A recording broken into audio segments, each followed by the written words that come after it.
Sebanyak 450 calon jemaah haji yang tergabung dalam kelompok terbang kedua embarkasi Makassar Selasa pagi kemarin tiba di Asrama Haji Sudiang.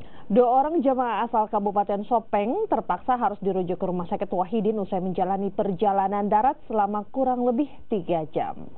Usai proses penerimaan berlangsung, 2 jemaah asal Kabupaten Sopeng terpaksa harus dirujuk ke Rumah Sakit Wahidin Makassar akibat keletihan setelah sebelumnya mendapat penanganan petugas poliklinik Asrama Haji Sudiang. Sementara itu untuk perekaman biometrik yang sebelumnya sempat mengalami gangguan sistem, kini sudah berjalan normal. Kelompok terbang kedua embarkasi Makassar terdiri dari 28 jemaah asal Kota Makassar, 30 jemaah asal Tanah Toraja, 257 jemaah asal Sopeng, 110 jemaah Palopo, dan 20 jemaah asal Toraja Utara.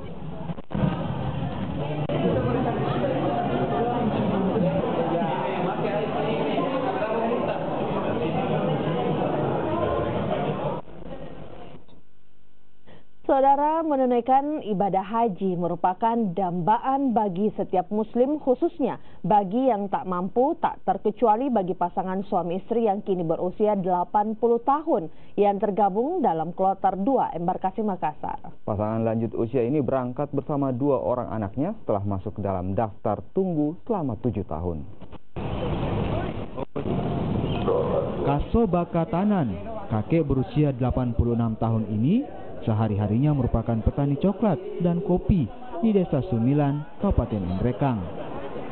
Ia bersama istrinya Halimah Sulaiman yang berusia 83 tahun menjadi pasangan tertua dalam kelompok terbang kedua embarkasi Makassar.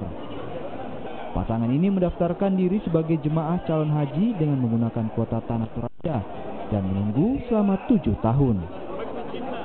Meski usianya lanjut, Kaso dan istrinya yakin dapat menunaikan ibadah haji dengan baik. Selain itu, Kaso dan Halimah juga berangkat bersama 2 anaknya dan juga menantunya. Masih kuat Pak untuk beribadah Pak? Insya Allah. Oke, Pak, sehari-harinya pekerjaan apa Pak? Terjun di bidang pertanian, tanam kebun kopi coklat. Umur sekarang berapa Pak? 86. Daftar tunggu berapa tahun ini Pak? Ya? Berapa tahun menunggu sebelum berangkat haji ini? 7 tahun. 7 tahun ya? 7 tahun di sini. Selama di asrama haji, Kaso dan Halimah juga melakukan pemeriksaan kesehatan kembali untuk memastikan bahwa pasangan ini secara fisik mampu menunaikan ibadah haji selama berada di Tanah Suci. Hermanto Comba, Kompas TV.